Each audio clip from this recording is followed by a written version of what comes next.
Hey, all you cool cats and kittens. Welcome back to another exciting episode of Organic 2. Today's topic, we are going to be discussing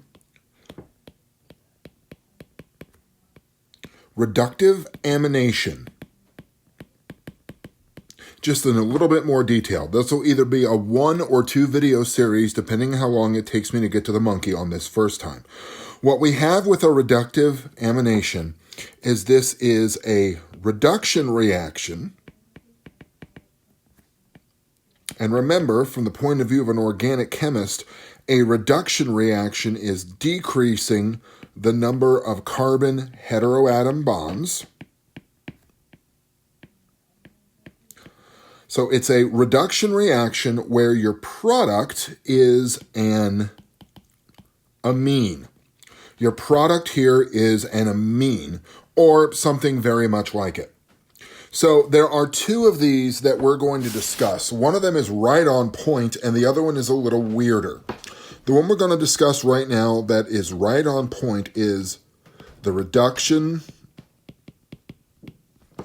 of imines. Now, for those of you who are viewing this out of order, or just don't have any retention or don't care anymore, an imine looks something like this. It's a C double bond N. These are made by reacting ketones or aldehydes. In this example, it's a ketone, plus methylamine. The key thing we got to have here is it's a primary amine reacted in a trace of acid to give you your imine there. All right, so we know how the reaction works. If not, why don't you go back and watch the imine video if you need to remind yourself, or you need to just review, or you just feel like it. Go ahead, I'll be waiting right here. Oh, good, you're back. So, how this imine reduction works. You start with, let's use this imine. You start with this imine and you react it with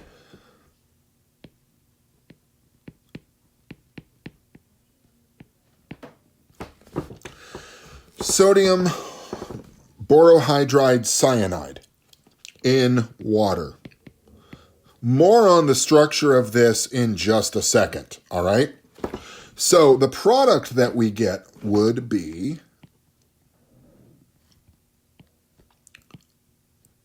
this.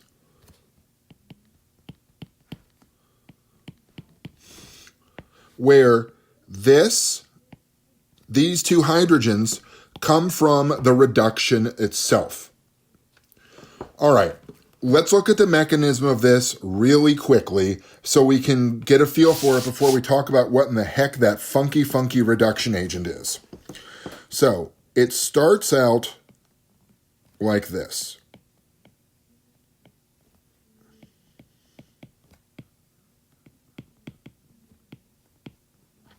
This is your reducing agent.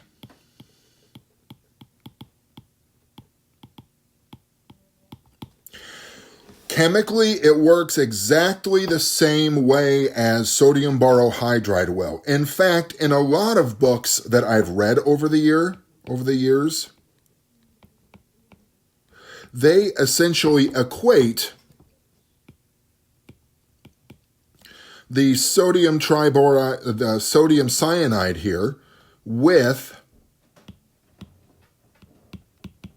sodium borohydride. And the reaction works just fine. Now, what I've done here is I've run out of room here, so I'm going to continue this reaction on the next page. All right, so here's our imine.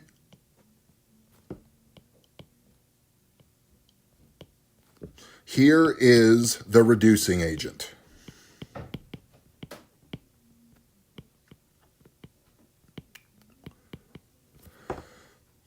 The hydride adds to, we can't call it a carbonyl carbon anymore, so we're going to call that the imine carbon. The hydride adds to the imine carbon and breaks open the carbon-nitrogen pi bond. The product here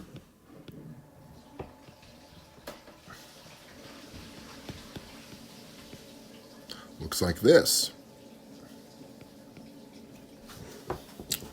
So you've added a hydrogen here that's from the hydride group there. And now we've got a negative charge on our nitrogen. So the next piece of this is really quite easy, except I skipped a slide, sorry. The next part of this is really quite easy. The nitrogen anion deprotonates water and gives you your product.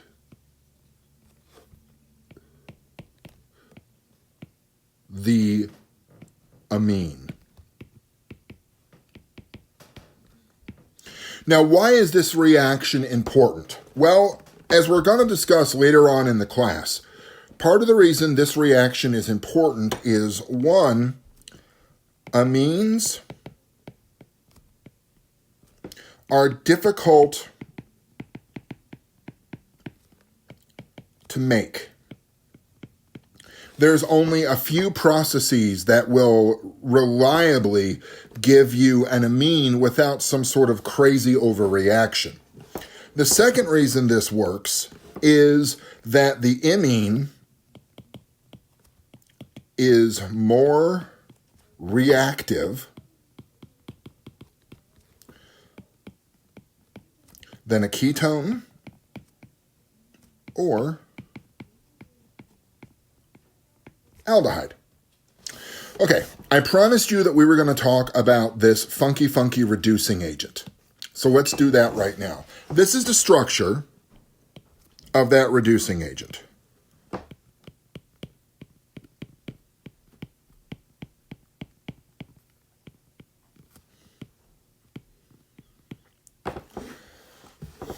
We've got the boron trihydride cyano group here.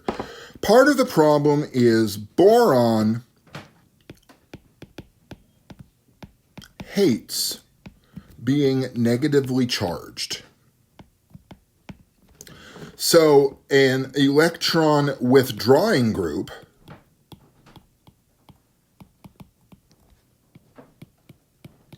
like, say, a cyano will stabilize the anion, making the whole molecule more stable. All right, now here is part of why. So the negative charge here on boron has more electrons than it needs. You can think about it this way. The stability trends for a carbocation and a carbanion are exactly opposite. So this negative charge doesn't want to exist, but what we have over on this side is this cyano group that's pulling electron density away from the boron. This makes the anion more stable. And more stable equals less reactive. We have a phrase for this. It's Weigel's axiom. I don't remember. Brian, you can tell us which one it was. Weigel's axiom of chemistry, N, which is as you increase stability, you decrease the overall reactivity of the group. But there is one more corollary we can make to this, and it is as you decrease reactivity, you increase, I don't know what that was, selectivity. T-I-V-I-T-Y. As you increase your, as you decrease your reactivity, you increase the selectivity. Now, one more slide here, and we're going to talk about what that means. There's a simple parallel we can use here, and I'm going to compare molecular or ion stability to hunger. To hunger. You're all college students. You understand what being hungry means. So, if you are really hungry,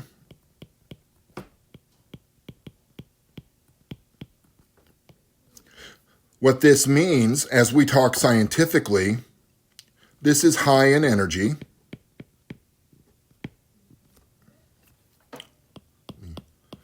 Actually write that correctly.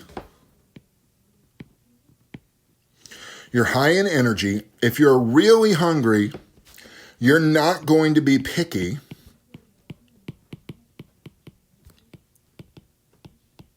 about what to eat.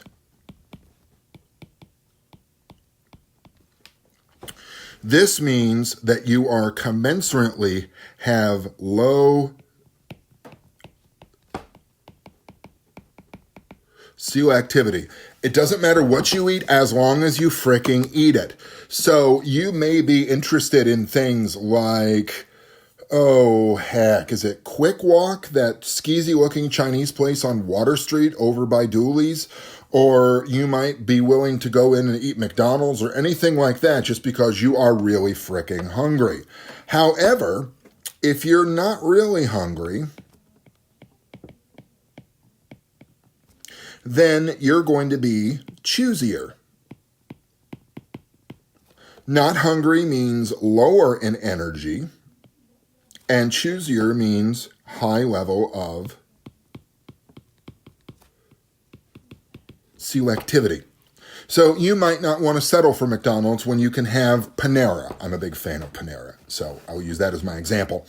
You get to be choosier here. Yes, there are other parallels that we can make that also start with H and involve a lot of college students, but we're not going to make that because, unlike my normal lectures, this stuff on YouTube is a permanent record. All right. So that's the end of what we're going to talk about with reductive amination today. Right now. The next video is going to be about one more reductive amination experiment that is really strange. Then we're going to get to the reaction where you're going to swear I'm making this crap up. So, at any rate, have a good day, and I'll see you at the next video.